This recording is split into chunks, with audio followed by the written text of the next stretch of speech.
So in general, exam strategy should be roughly, if you have a mark, you should take 1.5 minutes per mark, roughly. But keep in mind, multiple choice often you can do in like 10 seconds. So if you've got an easy-ish question and you feel like it's correct, answer it and just move on and bank that like extra 80 seconds you've got, because those really long complex unfamiliars at the end of your exam that are worth like 4 marks are going to take you longer than 6 minutes because they're hard to process. There's often a lot more working involved, so they might take you 10, 11 minutes. So you need to bank time early. So if you do hear 1.5 minutes per mark, don't like sit there every single multiple choice for 1.5 minutes just to nail that time constraint. Try and bank as much time as you can. This one I don't know. It feels like there's 2 answers to me, personally. The answer is D, daily temperatures versus daily ice cream sales. But I don't know, personally, I think the amount of fertilizer you use is gonna impact plant growth. So if you put C, I'm kind of like with you. Did anyone put C out of interest? Hands up if you put D. Hands up if you've seen this question before already in your studies? A few. Does anyone want to hedge a guess as to why C is not explanatory response, Jack? Because it says explanatory first. Ah, perfect. Jack actually read the question, whereas I did not. Perfect, thanks mate, perfect. Yeah, so they are actually an explanatory variable and response, but in the wrong order. That word there I should have read more carefully. Explanatory followed by response.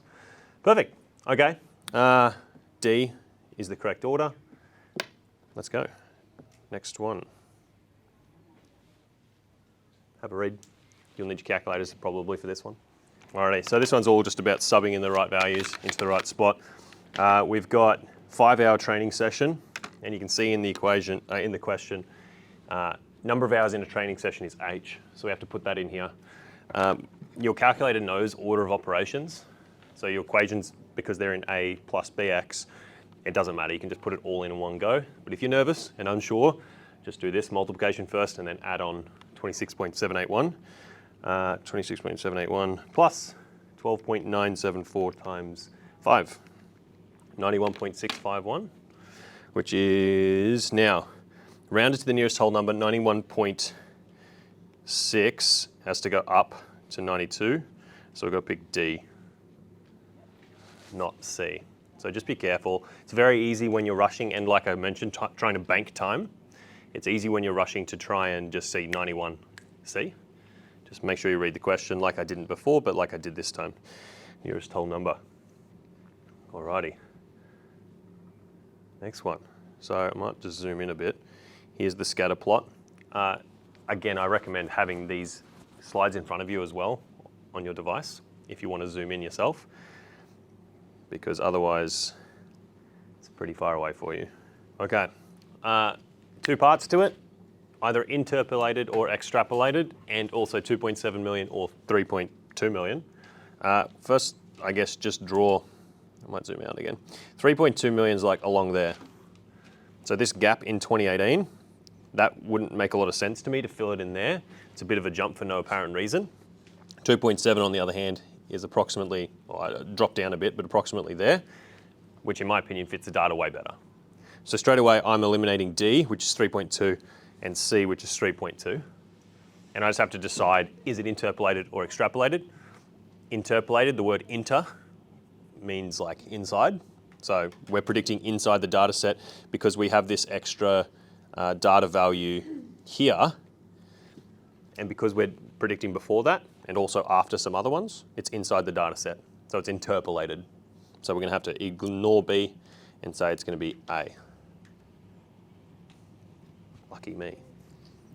Any questions or want clarification about that? That language is really important, interpolated and extrapolated. Yeah. I had a question before with the first one, but I didn't know if I should have asked. Yep. It was just like, you know, when you're trying to figure out which was the right response, I don't know the difference. I was just dumb luck over that. Yeah, no, that's fine. So just in general, you mean, what's a response variable? Yeah, how can you tell which one's the right one? Yeah, that's a great question. So they are an explanatory response variable pair, but as Jack pointed out, wrong order. Now the way to think about the order is, I personally just, if I'm not sure, test both in my brain and see which makes more sense. So I ask myself, does the amount of plant growth explain how, like, does it tell me how much fertilizer to use? Or does the amount of fertilizer I use tell the plant how much to grow? That makes a lot more sense. I put fertilizer on the plant and it grows. I don't watch the plant grow and then go, oh, quick, add fertilizer. You know what I mean? Same with temperature and ice cream sales. Does temperature increasing increase ice cream sales because it's hot? Or do people buying ice creams make the temperature go up? No, it's completely ridiculous, right? So the one that makes the other thing happen is the explanatory. It's explaining why the other one's changing. So in this case, plant growing does not explain how much fertilizer I use, other way around. So if I want explanatory then response, it should have gone fertilizer then plant growth, whereas this one's in the right order. Yep. Any others? Alrighty, nice quick one. This should take you all of about 8 seconds to do.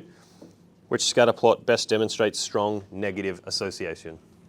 All right, locking in your answers. These are gimmies in the test. First of all, that's positive, so we can ignore that. This one's also positive. You can ignore that. This one is by no means strong. So just order of like elimination must be C. Now you could argue that that's moderate, not strong. I'd be kind of on your fence, on the side of you, but the other three are clearly not strong negative, so it has to be C. I don't think they're going to give you one where there's like this one and then one with slightly fewer dots and they're so similar and you have to like guess between them. But if it was anyway, you just pick the one that's more strong. But this one, that's a sitter, I think. Bank some time on that one. See, we were right, good. Alrighty, so again, this is in a case where you probably want to be zooming in on your own device to get more detail. But the maximum temperature and number of pies sold each day are provided in this table once you construct a scatter plot.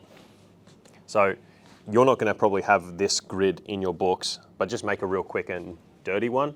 Make sure you get the scales correct to start with. Spend a bit of time on the scales. By scales, I mean like how much does it go up by? What's the appropriate width for those values? Come up with them first based on the maximum and minimum values. Once you've got the scale, the rest of it falls into place. Take your time, make a scatter plot for that data. That's 3 marks, so it should take us about 5 minutes. So don't dawdle. So total, that was about 5.5 minutes, approximately. This is a 5-mark question, so we should allocate ourselves about 7.5 minutes. So if you were able to get it fully done in that amount of time, that's great. You're banking yourself some time with these simple familiars. If you didn't, but you were kind of close to finished, that's fine. You're not slow, it's just try and be as quick as you can while also being neat and accurate, I suppose. I'll show on the next page what the scatter plot looks like. But just quickly, when we're discussing or when we're describing association, it's all well and good to like write a sentence, but this is not an English exam. This is not a HASS exam. This is a maths exam. And so where possible, limit words. And I'm not just saying that because I hate writing myself. I'm saying it because, as we're about to see in the marking guide, you get 1 mark for your word for direction and 1 mark for your word for strength. None of the connecting words or preceding words or words that follow it get any marks. So if you just write strong, negative, you get all the marks. I don't know if it's strong negative. I have a memory that it is, but it may not be. But that's all you need to write. Tick, tick. Okay, so try not to waste too much time with those ones. If it uses the word describe, that is. If it says something like explain or evaluate the reasonableness, etc., like those more high-level cognitive verbs, then take the time to actually, use more words. But for describe the association, 2 words or 3 words if it wants form as well.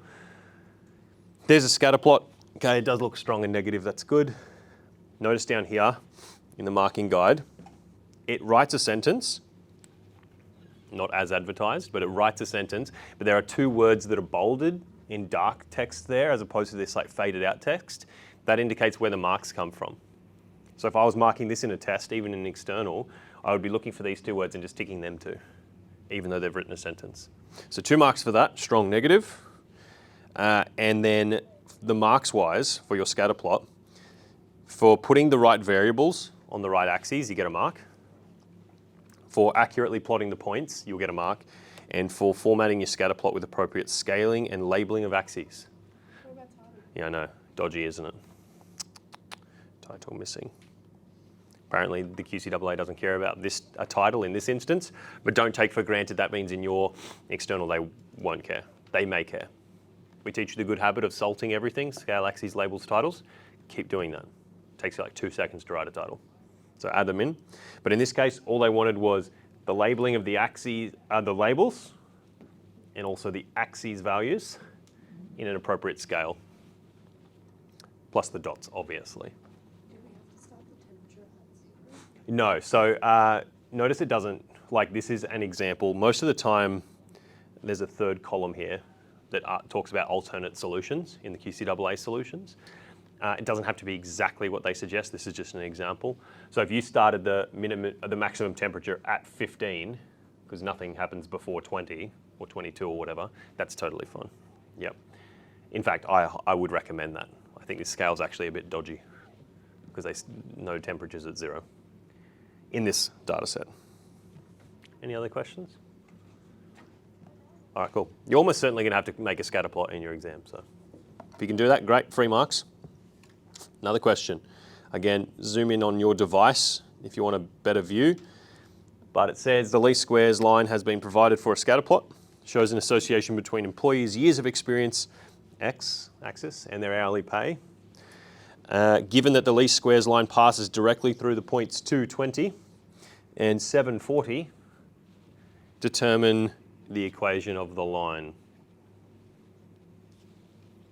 The equation of the line, of course, being in the form y equals a plus bx.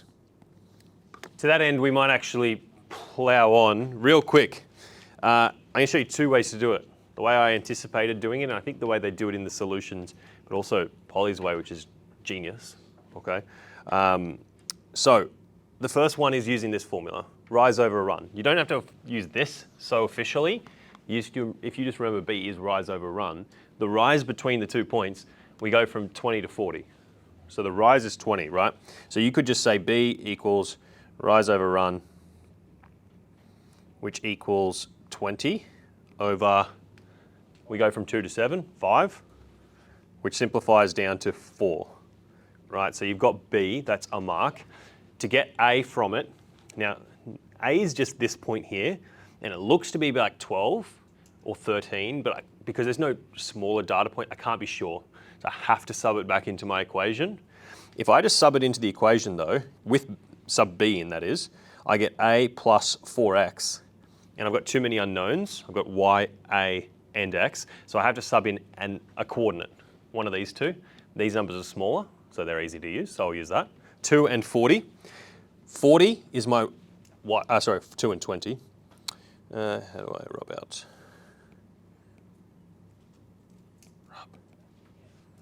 Technical difficulties. Okay, there we go. 20 equals a plus 4 lots of 2. 20 equals a plus 8. Subtract 8 from both sides, and you get a equals 12. So this coordinate, this is the x value, so I'm going to replace that x with 2. And then take 8 across. A equals 12. Now, we'll come back to B shortly. I'm just going to switch over to my laptop though to show you the calculator. Polly made a great point that because both of those 2 points definitely lie on the line, if I made a scatter plot with just those 2 points and asked for a line of best fit, it would just go straight through both of them, right? So it's going to be the exact same line. So what I can do is go to my calculator, go stat mode, a plus bx like normal, and just put in those 2 points, 2 and 7, and 20 and 40. And that's going to create the exact same line we just had, which we can then find the A and B values of using your regression analysis on your calculator.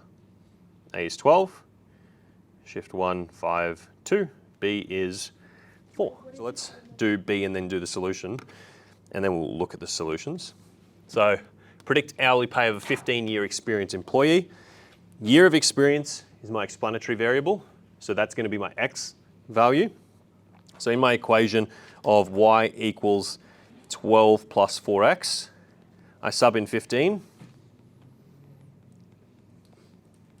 4 15s are 60 plus 12 is 72. So y is going to be $72 and contextualize it because it's hourly pay in dollars. So $72 an hour. Okay, probably a tick, and we'll check this, but a tick for subbing in and a tick for getting the right answer. So let's check. Okay, you get a mark for determining the slope. Notice that the answer just says 4. Gents? That's right. You get a tick for 4, and you get a tick for the equation of the line. Okay, so if I go back to my solution. So these different letters for the equation of the line? Yeah, the generic one is we get taught a plus bx, because that's what our textbook uses. Mx plus c, or they've changed it to be E, or number of years of experience, and P for pay. It doesn't matter. You won't get marked down for not using those variables, as long as you write the equation at the end, because it does say, give the least squares line. I wouldn't have got full marks here. I didn't read the question properly. That's a trend. I got B and I got A, and I was like, sweet, because I just forgot what the question was. So I should have, I think my iPad's frozen. Oh. Here we go. I should have taken my A value here and written y equals 12 plus 4x as the final answer. So I would have got 3 out of 4, and that happens in tests from time to time, but don't be like me. Read the question. We've got time for probably one more question. Let's find one that we haven't sort of done. We kind of just looked at getting the calculator for the least squares line, so we're going to skip that. Let's do 2 multiple choice. Have a quick go at this one. Alrighty, so the most important phrase in this question is of the students who preferred comedy. Essentially, these students here is all I care about. So I'm going to go ahead and in my brain, or physically, ignore all them, and I have a new data set. This is an example of conditional probability, which is a fancy way of saying only consider the ones who do comedy, then do your maths. Said what percentage were in year 9 or higher. These are the ones in year 9 or higher. Added together, you get 60. So it's 60 out of a total 80.